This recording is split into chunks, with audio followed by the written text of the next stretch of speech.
ट्रिंकल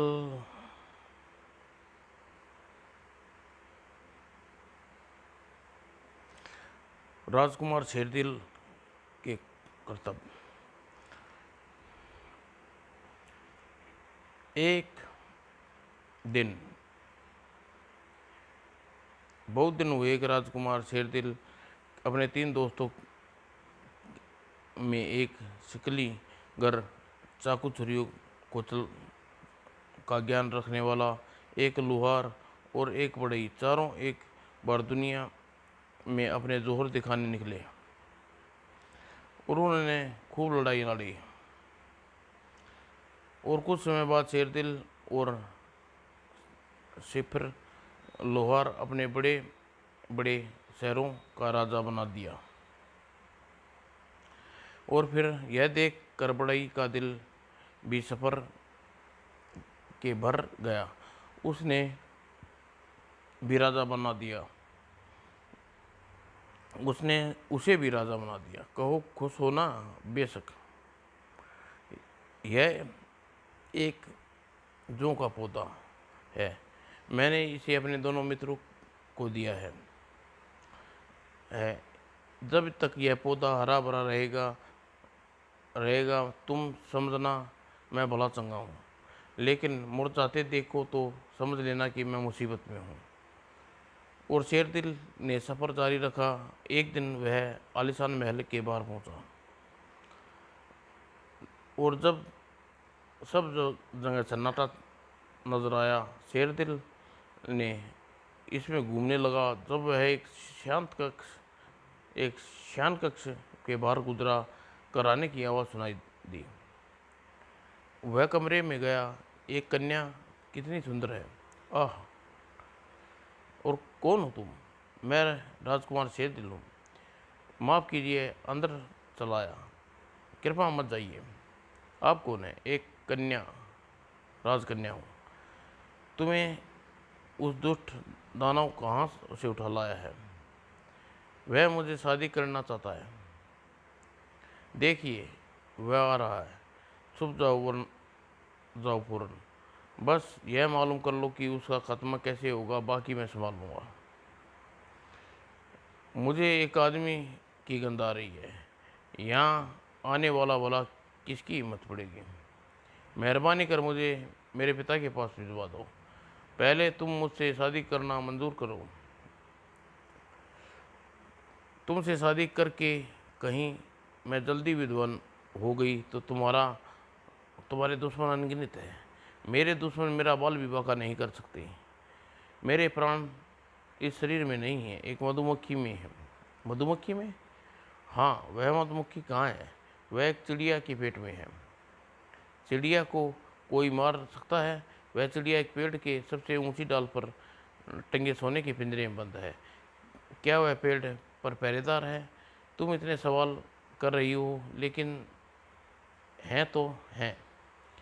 मैं एक घोड़ा और एक कुत्ता, और एक कुत्ता पेड़ की रखवाली करती है। काफ़ी कुछ सुन लिया। वह पेड़ यहीं कहीं आसपास होना चाहिए जिसके उस पर बराबर नज़र रख सके। शेरदिल चारों दिशाओं में ढूंढा, आखिरकार वह रहा।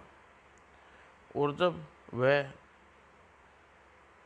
वह पेड़ के पास पहुंचा, कैसे खूंखार प्राणी हैं, इनसे पार पाना कोई उपाय सोचना पड़ेगा। और पास से देखने पर शेरदिल को मालूम हो गया कि वे इतने खतरनाक क्यों क्यों हो रहे थे। घोड़े की हड्डियों पर कुत्ते की खूटी घास, घोड़े के लिए हड्डियाँ और कुत्ते के लिए सूखी घास, इन दोनों को एक दूसरे के खाने के पास पटकने नहीं देते। ओह मुझे मुझे उलझने सुलझानी सुलझा सकता हूँ, और वे मेरी मैं एक लंबी लकड़ी लेकर हड्डियों के ढेर को कुत्ते की ओर सरकाया। उसके बाद सूखी घास को घोड़े की ओर। दोनों जानवर खाने पर टूट पड़े। यही मौका है मधु महल में। मैं खतरे में हूँ, मुझे लग रहा है। हो न हो मधुमक्खी को पकड़ने की फिरक में है। और दानव उड़ता हुआ पेड़ पर पहुंचा। ओह, वो आदमी चिड़िया के को है, चिड़िया को उसके शिकंजे में है। दानव आ रहा है और मधुमक्खी को बाहर थूक दे। और गट और शेरदिल ने मधुमक्खी को पेड़ पर लटका दिया। शेरदिल ने मधुमक्खी के पेड़ पर दे पटका। हाँ। और शेर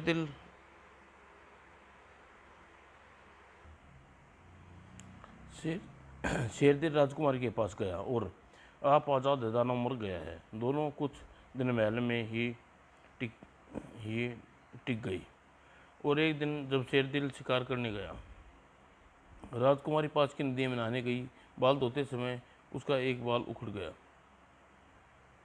और वह बाल मीलों नदी में बहता चला गया।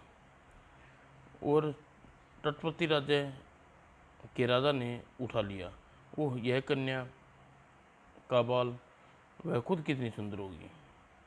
राजा ने महल में एक बुढ़िया को बुलाया। तुम्हारे लिए एक बहुत ज़रूरी काम है। इस बाल की स्वामिनी को ढूंढ कर निकालो और यहाँ ला कर लेकर आओ। बुढ़िया नदी के किनारे किनारे रास्ता पकड़ा और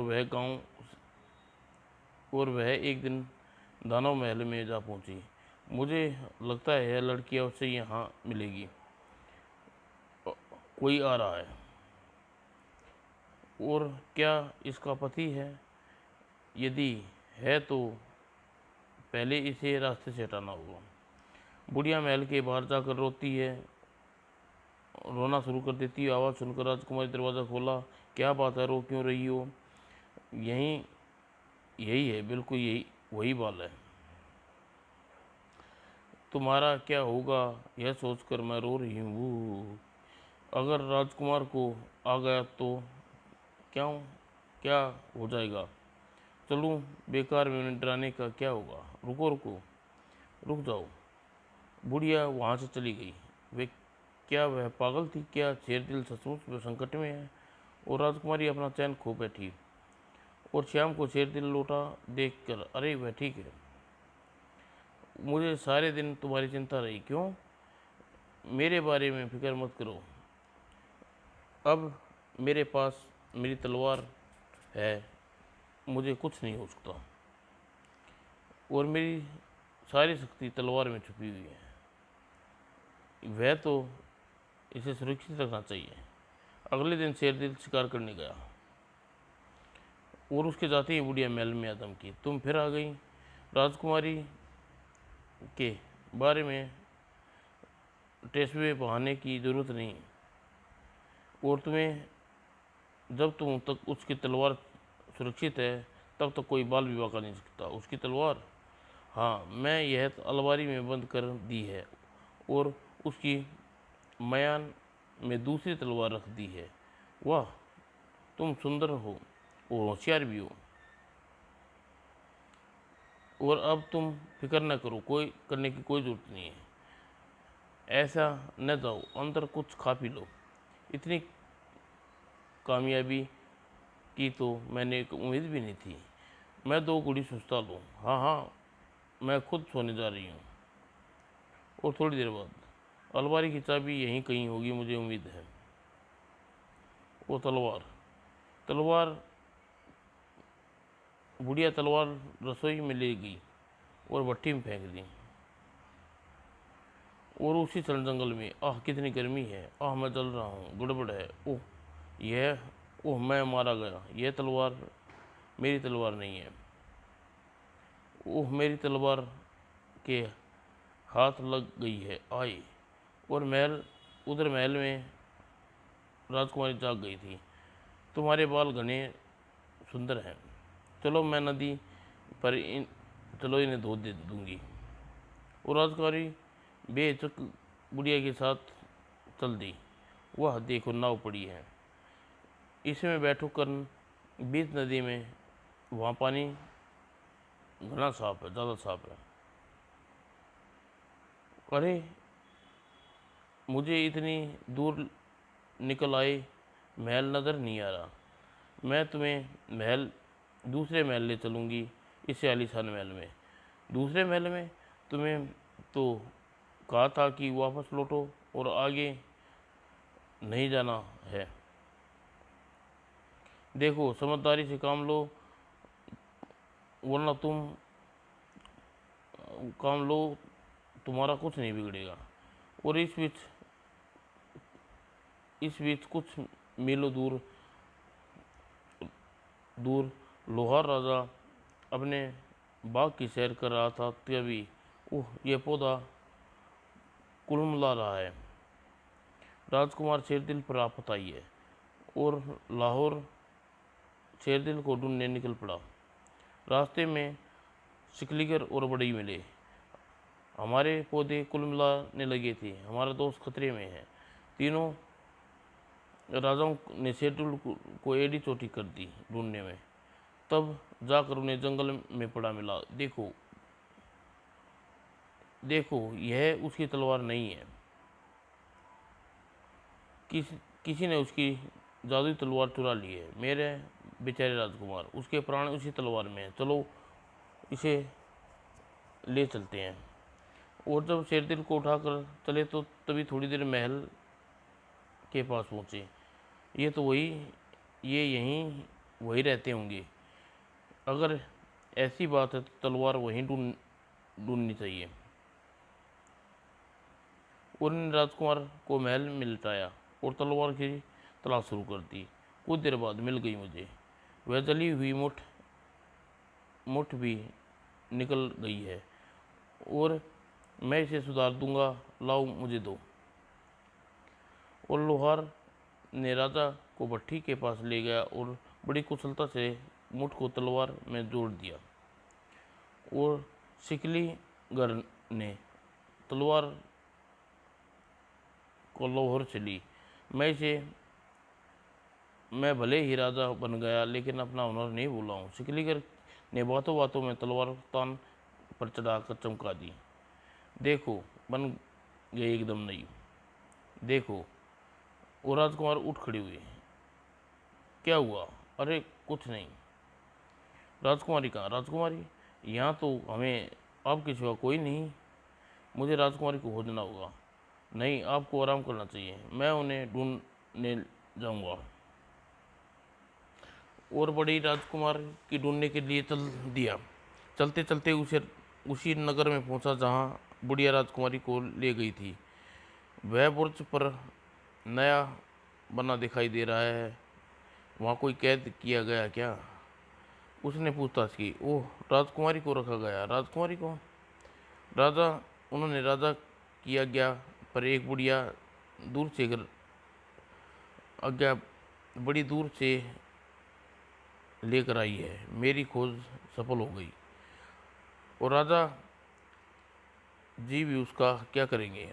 रानी बनाएंगे उसको क्या? मुझे उन्हें वहाँ से निकालना होगा बहुत जल्दी। और कैसे?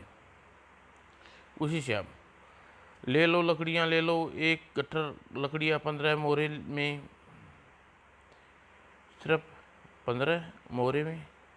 एक गट्ठर लकड़ी का दाम तो 15 मोहरे। जाओ जाओ, जाकर पता लगाओ कि इतनी महंगी लकड़ी क्यों बेच रहा है, और लकड़ी ले लो। मेरी मालकिन पूछ रही है तुम्हारी लकड़ियाँ इतनी महंगी क्यों हैं? ये लकड़ियाँ एक खास जगह की तलवार से काटी गई है, बहुत ही बेजोड़ तलवार से। ओह, ये तो वही वही हुआ। मेरे राजकुमार ने मुझे छुड़ाने के लिए भेजा है। मालकिन वह कहता है, मैंने सुन लिया। उससे पूछो कि और कुछ बेच रहा है वह। क्या तुम और कुछ भी बेच रही हो? हाँ, एक बहुत तिरपाल की, कल शाम को दिखाऊंगा। और बड़ी चला गया। उसने एक पालकी बनानी। और अगली शाम को वह महल में आया। इस पालकी में क्या खूब खासियत है, इसे बैठ कर तो देखिए देवी जी। क्या राजकुमार भी आए हैं? नहीं, आपके पास उनके पास ले चलूँगा। और ठहर ठहर, अरे अरे अरे, और तुम कहाँ जा रही हो? कहीं भी। तुम पालकी में बस बैठ कर देख भर रही हूँ। और वह साधारण व्यक्ति पालकियों जैसी ही है। यह गलत, यह पालकी उड़ती है। अरे पालकी फौरन नीचे उतारो, रोको, कोई रोको। वह अंदर आने की ताक में है। बड़ी ने अचानक झटके से पालकी को झटका पलट दिया। बुढ़िया खुद को संभाल न सकी और गिर पड़ी। चलो छुट्टी। वह बड़ी दोस्त थी। राजकुमार शेरदिल कैसे हैं? आपके लिए व्याकुल है, वैसे ठीक है। देखिए वे रही। शेरदिल और राजकुमारी पुनः मिलन हुआ और शेरदिल ने राजकुमारी को घर ले गया। दोनों ने विवाह संपन्न हुआ। दोनों खुशी खुशी रहने लगे। क्यों, मेरा घर कैसा लगा? बहुत छोटा है, बहुत बदबू आ रही है। बदबू? लेकिन आज का नज़ारा बहुत अच्छा है। हाँ, सो तो है। अगर वह बीच पेड़ बीच में ना नज़ारा और भी अच्छा होता। मैं तो इसे आज तक कल जला दूंगा। हे तुम कहीं सचमुच यह करने बैठो? पेड़ बहुत उपयोगी होते हैं। वह न फल देते हैं बल्कि छाया देते हैं और बसेरा बसेरा भी देते हैं। और वे बाढ़ को रोकते हैं। बाढ़ को रोकते हैं? भला पेड़ बाढ़ को कैसे रोक सकते हैं? जब जोरदार बारिश होती है तो पानी की धार जमीन में इतनी तेजी से गिरती है कि मिट्टी को ढीला करवा ले जाती है और नदी में जमा कर देती है। नदी में जैसे जैसे कीचड़ जमा होती है, नदी का तल ऊपर उठता रहता जाता है और पानी किनारे को तोड़कर बाढ़ बहने लगता है और फिर तट के इलाके के बाढ़ आ जाती है। ओह, किंतु पेड़ के बाढ़ कैसे रोक देते हैं? जब बरसात पानी वेग के साथ कम करते हैं तो इसके जमीन में गिरने ज़मीन में होले से गिरता है और मिट्टी के कोई असर नहीं होता। और जब उसके अलावा पेड़ की जड़ें मिट्टी की मजबूती पकड़ रखती है और वह पानी के साथ साथ बहे नहीं। मुझे बाढ़ से कोई डर नहीं है। मैं उस पेड़ को जला दूंगा। जरा करके तो दिखा। यह झाड़ तुझे बहुत प्यारा है। नहीं नहीं, मैं इसे छूंगा तक नहीं ही।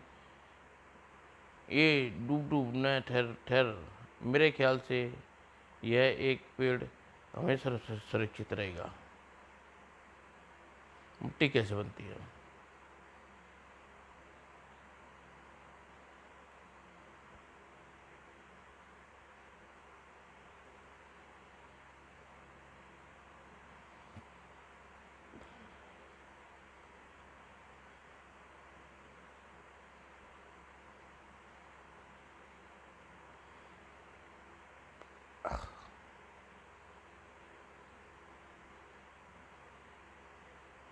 सोने की अंगूठी।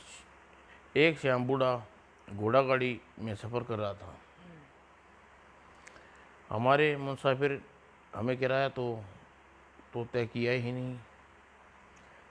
हम जो भी चाहेंगे उसे वसूलेंगे। शी शी शी, इतने ज़ोर से नहीं, वह सुन लेगा। लेकिन यात्री के कान में यह बात पड़ गई थी। बदमाश कहीं के, इन्हें सबक सिखाना चाहिए। और जब यात्री गांव पास आने लगा तो उसने अपनी सोने की अंगूठी उतारी और अपनी जेब में डाल ली। और रुको ज़रा भाई, रुको रुको, रोको ज़रा, देर रोको। क्या हुआ, तुम्हारे पास दिया सलाई है? हाँ, लेकिन क्यों? मेरी सोने की अंगूठी, मेरी उंगल सोने की अंगूठी उंगली से गिर गई है, गड्ढे और गद्दी के बीच में चली गई है। अंदर अंधेरा है, रोशनी बिना उसे ढूंढ नहीं पाऊंगा। घबराओ नहीं बाबा, तुम्हारी अंगूठी हम ढूंढ देंगे और फिर हम ही रख लेंगे। ही आ गए ना मेरे खुदासे में। और मैं एक पाई भी खर्च किए बिना घर पहुंच गया। ही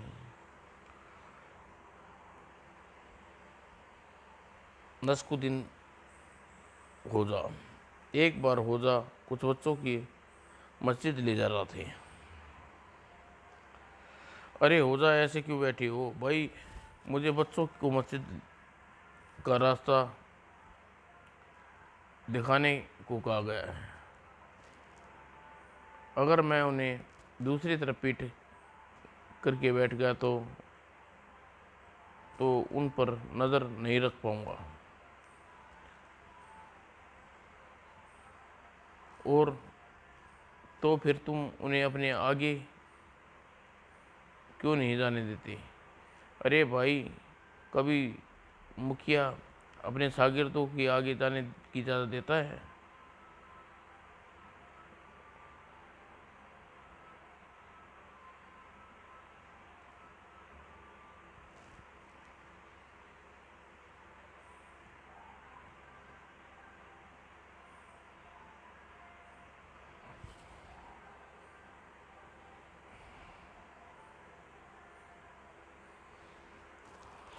बात बहुत पहले की। पहले एक गांव में, अरे माधो, मुझे कुछ रुपये की ज़रूरत है। तुम मुझे यह कुआं खरीदोगी? यह कुआं तो सूखा है, लेकिन क्या तुम्हें क्या पता, शायद किसी दिन पानी फूट पड़े। ठीक है, शुक्रिया। कुएं अब दोनों की खेती की हद हद पर बना था और माधो उसे खरीद लिया। कुछ महीने बाद क्या कुएं में अनहोनी हो गई। अरे गोवर्धन, यहाँ से आओ, और मैंने तुम्हें कहा था ना, कुएं में पानी भर गया है।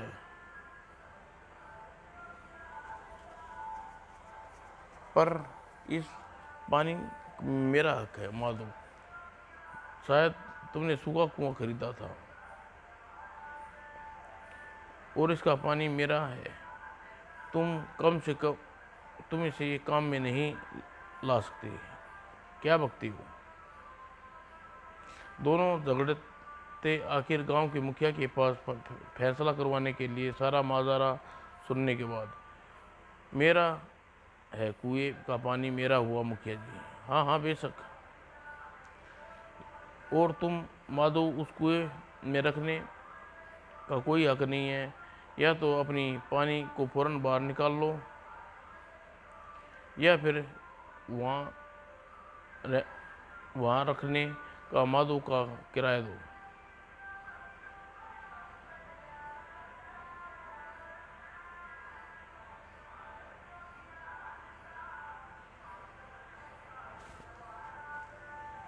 एक जमींदार के पास एक सीधा साधा मेहनती लड़का घोड़ा अस्तबल में काम करता था। एक दिन, हजूर, मेरी तनख्वाह कुछ बढ़ाई जाए। वह यह तो कोई बात नहीं, तनख्वाह बढ़ाने की बात करने का देखते नहीं कि पहले ही कितना परेशान हूँ। जब तुम कह कह लगा रहा हूँगा तो खुशी हूँ, तो तुम्हें तरक्की मांगना। और कुछ दिनों बाद एक युवक ने देखा एक घोड़ा अस्पताल में गायब है। उसने घोड़े की खोज का चप्पा चप्पा छान डाला, लेकिन सब बेकार। वह गया तो कहाँ गया? हाँ, तुम यहाँ क्या कर रहे हो? एक घोड़ा गुम हो गया हजूर, शायद वह ऊपर चला आया हो। ऊपर आया हो? तुमने सोचा कि सीढ़ी घोड़ा सीढ़ियों चढ़कर ऊपर आया होगा। हाँ हाँ हाँ हजूर, अब आप मेरी तनख्वाह बढ़ा दें क्या? तरक्की हजूर, आपने कहा था। ओह हाँ, अच्छा लड़के, तनख्वाह बढ़ा दूंगा, लेकिन तुम घोड़े को कहीं से ढूंढ जाकर ढूंढो।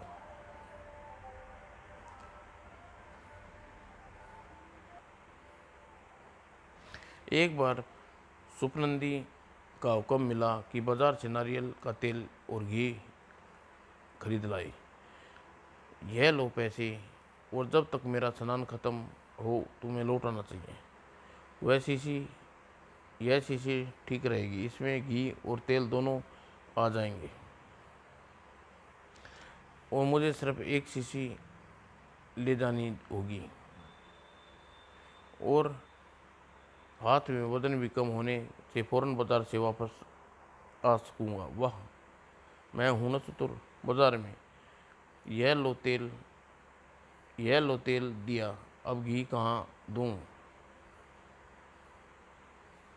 और सुपारी ने ताक से शीशी को उल्ट दिया। यहाँ घी दे दे। पेंदी गड्ढे पेंदी के गड्ढे में कैसे? बेवकूफ़, सवाल नहीं करो, मैं बटतोड़, जैसा कहा गया वैसा करो, जैसी तुम्हारी मर्जी। और सुपनंदी ने शीशी लेकर घर की ओर चल दिया, फूक फूक कर कदम उठाए। अच्छा, तुम आ गए, घी कहाँ है? यह रहा। और तेल? यहाँ। ओ बेवकूफ़, काट के लू, दूर हो जा मेरी नज़रों से। जाने दो, मेरा सम्मान चतुर लोगों की दुनिया में है, और कदर क्या जाए सहना पड़ता है।